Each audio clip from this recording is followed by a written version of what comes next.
Hi hello అండి. Welcome back to our channel. It's me Dilishanti. ఈరోజు ఎంతో టేస్టీ అయిన పన్నీర్ కాజు ఫ్రై ఎలా ప్రిపేర్ చేసుకోవాలో ఈ వీడియోలో చూపిస్తా. టేస్ట్ అయితే చాలా బాగుంది. ఇది రైస్లో కన్నా రోటీలో కన్నా పర్ఫెక్ట్గా సెట్ అవుతుంది.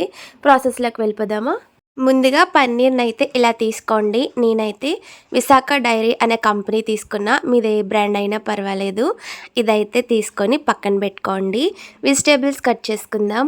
ఆనియన్, టమాటో, అలాగే గ్రీన్ చిల్లీ.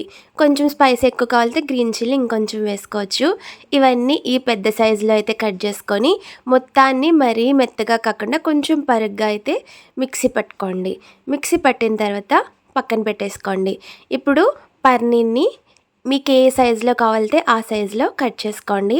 నేనైతే కొంచెం లుకింగ్గా కనిపించాలని కొంచెం పెద్ద సైజు అయితే కట్ చేసుకున్నా. మీరు దీన్నే హాఫ్ కూడా చేసుకొని కట్ చేసుకోవచ్చు. నెక్స్ట్ కడాయి పెట్టుకొని అందులో ఆయిల్ వేసి ఆయిల్ హీట్ అయిన తర్వాత ముందుగా అయితే పన్నీర్ని అన్నీ వేసుకొని ఫ్రై చేసేసుకోండి. లైట్ బ్రౌన్ కలర్ వచ్చేంత వరకు ఫ్రంట్ బ్యాక్ రోస్ట్ చేసుకొని సైడ్ని పెట్టేసుకోండి. పన్నీర్ కర్రీ ఇష్టం లేని వాళ్ళు ఎవరన్నా ఉంటారా?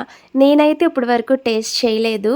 చేశాను ఏదో ఫంక్షన్స్లో, బట్ ఇంట్లో అయితే ప్రిపేర్ చేయడం అయితే ఇదే ఫస్ట్ టైం.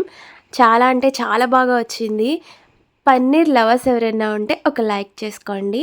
ఈ విధంగా పన్నీర్ రోస్ట్ అయిన తర్వాత పక్కన పెట్టేసుకొని అదే కడాయిలో కాజుని కూడా వేసుకొని అది కూడా కొంచెం కలర్ చేంజ్ అయిన తర్వాత ఇది కూడా పక్కన పెట్టేసుకోండి. పన్నీర్తో చాలా వెరైటీస్ కూడా చేయొచ్చంట. ఈసారి ఖచ్చితంగా ట్రై చేస్తా. మీకు కూడా చాలా సింపుల్గా అయితే వీడియో చేసి పెడతాను. సో ఇవన్నీ కూడా పక్కన పెట్టేసుకొని నెక్స్ట్ కడాయిలో అదే ఆయిల్లో మనం మిక్సీ పట్టాం కదా, అది కూడా ఇందులో వేసేసుకొని కొంచెం పన్నీర్ కర్రీకి ఆయిల్ ఎక్కువగానే పడుతుంది. సో కంగారు పడద్దు, ఆయిల్ కొంచెం ఎక్కువైనా. సో ఇదంతా కూడా బాగా ఫ్రై చేసుకొని ఆయిల్ కొంచెం పైకి తేలేంత వరకు బాగా ఫ్రై చేయండి. నెక్స్ట్ ఇందులోనే ఫ్రెష్గా ప్రిపేర్ చేసుకున్న అల్లం వెల్లుల్లి పేస్ట్ మాత్రమే ప్రిఫర్ చేయండి. ఎందుకంటే అలా చేస్తేనే టేస్ట్ అయితే చాలా బాగా వస్తుంది. కొంచెం అల్లం వెల్లుల్లి పేస్ట్ కూడా స్మెల్ అంతా పోయేంత వరకు ఫ్రై చేసుకొని పక్కన పెట్టుకున్న పన్నీర్ కాజుని కూడా వేసేయండి.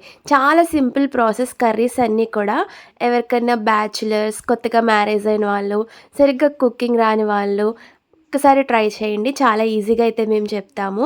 ఇందులోనే కొంచెం సాల్ట్, కారం, పసుపుని కూడా వేసి బాగా ఫ్రై చేసుకొని ఇందులోనే కొత్తిమీర, కరివేపాకు ఫస్ట్ కూడా వేసుకోవచ్చు. నేనైతే లాస్ట్ వేస్తున్నా.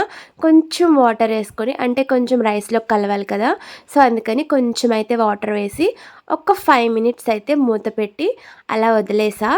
సో ఆ వాటర్ మొత్తం ఎగిరిపోయిన తర్వాత అయితే స్టవ్ ఆపేసుకుంటే మన పన్నీర్ కాజు ఫ్రై అయితే రెడీ అయిపోయింది. చూసారా కలర్ఫుల్గా ఎంత బాగుందో. నెక్స్ట్ మీకు ఏ రెసిపీస్ కావాలో కమెంట్ సెక్షన్లో కమెంట్ చేయండి. ఖచ్చితంగా అయితే ఈజీ అండ్ డీటెయిల్గా అయితే నేను చేసి పెడతాను. సో ఇప్పుడు డిన్నర్ అయితే చేస్తున్నా. ఈ కర్రీ అయితే నేను మా ఫ్రెండ్ వాళ్ళ ఇంట్లో అయితే చేశాను. వాళ్ళకి కూడా చాలా బాగుందని చెప్పారు.